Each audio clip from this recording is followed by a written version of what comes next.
केंद्र की सरकार ने वर्ष 2025 का आम बजट जारी कर दिया है। वित्त मंत्री सीतारमण के द्वारा पेश किए गए बजट को कई लोगों ने सराहा तो कई लोगों ने नकारा भी है। इस बजट को लेकर शहर के जाने माने चार्टर्ड अकाउंटेंट रचित अग्रवाल ने अपनी राय रखी। उन्होंने इस पूरे बजट को देश हित में बताया और उन्होंने यहाँ तक कहा कि इस बार का बजट 98% लोगों के लिए हितकारी बजट आया है, जो अब तक का सबसे अच्छा बजट है। सीए रचित अग्रवाल ने कहा कि यह बजट काफी लुभावना है। आशा थी कि इस बार के बजट में आम जनमानस के लिए बहुत कुछ होने वाला है।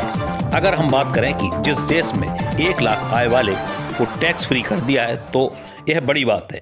सबसे अच्छी बात यह है कि जिसकी आय एक वर्ष में 12 लाख थी और वह 1,10,000 सालाना टैक्स देता था, पर अब इस बजट में 12 लाख तक की आय वालों को टैक्स फ्री कर दिया गया है, जिसकी वजह से प्रत्येक माह उस व्यक्ति को 7 से 8 हज़ार रुपये टैक्स के रूप में बचेगा और उस पैसे से वह अपने दोनों बच्चों की पढ़ाई कर सकता है। सीनियर सिटीजन के लिए भी बजट में काफ़ी कुछ किया गया है।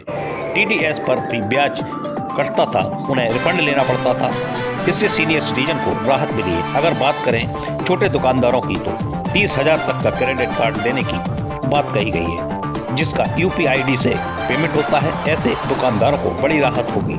छोटे और मध्यम वर्ग के लोगों को बहुत ध्यान में रखा गया है। एग्रीकल्चर पर भी फोकस किया गया है। किसानों के हित के लिए काफ़ी कुछ किया जा रहा है। हम विकसित भारत की ओर बढ़ रहे हैं। सरकार का शिक्षा और स्वास्थ्य पर भी फोकस है। कहा कि 75,000 मेडिकल सीट बनाई जाएंगी ताकि डॉक्टरों की कमी ना रहे और यहाँ के लोगों को पढ़ाई के लिए बाहर ना जाना पड़े। इसके साथ ही कैंसर हॉस्पिटल खोलने की भी बात की गई है। इस बजट को लेकर रचित अग्रवाल ने तमाम पहलुओं से अलग अलग ढंग से इस बजट के फायदे बताए।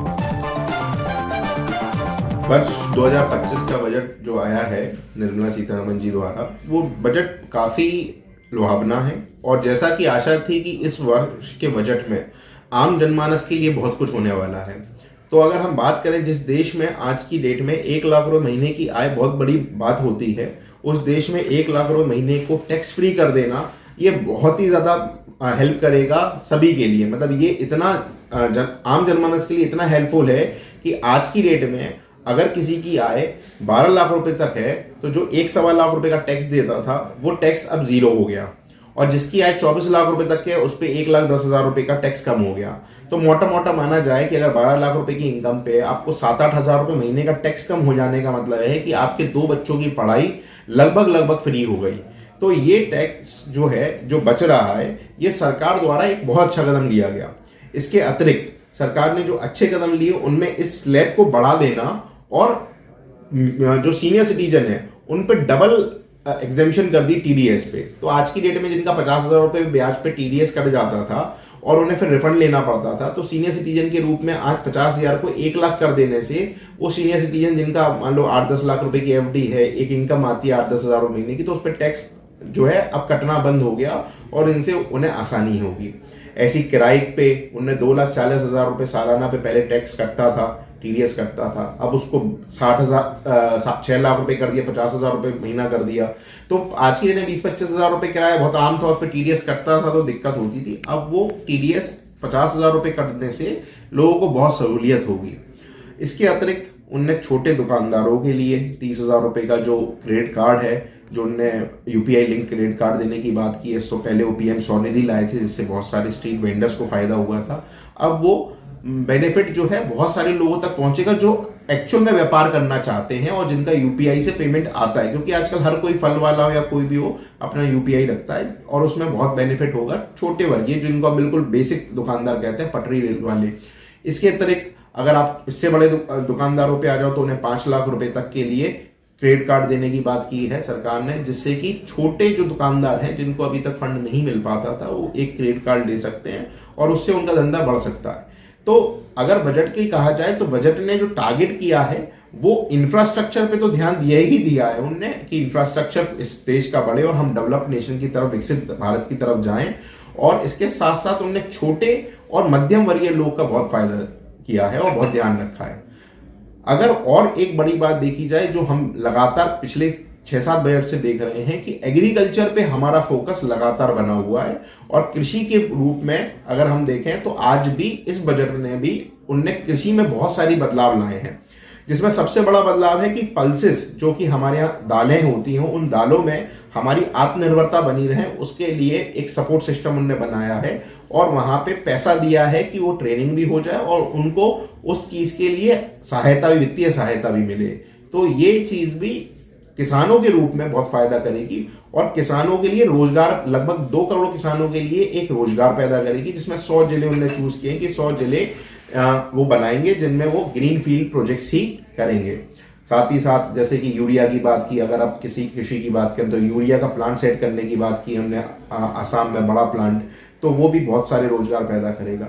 तो अगर ओवरऑल देखा जाए तो बजट सबसे इंपॉर्टेंट जो अभी तक के लिए सोचा जाता था कि आम जनमानस 97% जो लोग, 98% जो लोग हैं उनके लिए क्या आता है, 2% के लिए आता है, लेकिन ये बजट में 98% लोगों के लिए भी किया है। साथ ही साथ बैलेंस किया है कि विकसित भारत की तरफ भी हम उसी तेजी से बढ़ते रहें, जिससे कि दोनों का सामंजस्य बना रहे और हमारा जो वित्तीय घाटा है वो भी ना बढ़े और हम 4.5% के आसपास फिस्कल डेफिसिट पे बने रहें। ये एक बहुत ही सराहनीय बजट माना जाना चाहिए।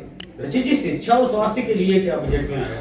हाँ, शिक्षा और स्वास्थ्य की बात करें तो शिक्षा और स्वास्थ्य पे सरकार का लगातार फोकस है और हम देख रहे हैं पिछले कई वर्षों से शिक्षा और स्वास्थ्य पे लगातार कार्य किया जा रहा है। स्वास्थ्य के मामले में 75,019 सीट्स की बात की है कि आने वाले 5 वर्षों में 75,000 मेडिकल के सीट्स जनरेट बनाएंगे, वो मतलब मेडिकल कॉलेज में 75,000 डॉक्टरों की जगह बनाएंगे और अपने यहाँ जो बच्चे बाहर जाते हैं पढ़ने उनको रोकने के लिए। साथ ही साथ एक बहुत ही बढ़िया उन्होंने जो कदम उठाया है जिसमें कैंसर के लिए उनने हर डिस्ट्रिक्ट में एक हॉस्पिटल खोलने की, डे केयर सेंटर खोलने की बात की है, जो निश्चित तौर पे बहुत फायदा करेगा क्योंकि कैंसर एक नई बीमारी ऐसी बन गई है जिसे आप हर शहर में पाए जाते हैं। साथ ही साथ कस्टम ड्यूटी कम करना मेडिकल और लाइफ सेविंग ड्रग्स पे, जिन पे उन्होंने 36 ऐसी ड्रग्स को माफ किया है जिसपे पूरा का पूरा कस्टम ड्यूटी हटा दिया है, जो कि कैंसर और कैंसर जैसी बीमारियों के लिए इस्तेमाल होती थी। तो ये जनरल पब्लिक को बहुत हेल्प करेगी। साथ ही साथ वो जो ट्रेनिंग की बात कर रहे हैं मेडिकल क्षेत्र में, जिसमें कि वो स्किल डेवलपमेंट की बात कर रहे हैं, वो बहुत ही ज्यादा लोगों को फायदा करेगा। हवाई यात्रा की अगर बात करें तो हवाई यात्रा में भी उन्होंने काफी कुछ ऐलान किया है। उनका कहना था हवाई चप्पल पहनने वाला भी हवाई यात्रा करेगा। शायद वो सपना साकार होता दिख रहा है। जी, ये सपना पहले डेक्कन हैदराबाद, मतलब अगर आप जानते हो डेक्कन एयरलाइंस ने चालू किया था, जिनमें उनकी इच्छा थी कि लो कॉस्ट एयरलाइंस लाने की, और उन्होंने ऐसे एयरपोर्ट्स का निर्धारण किया था कि जहां पे फ्लाइट उतर भी नहीं सकती वहां पे भी हम फ्लाइट उतारेंगे।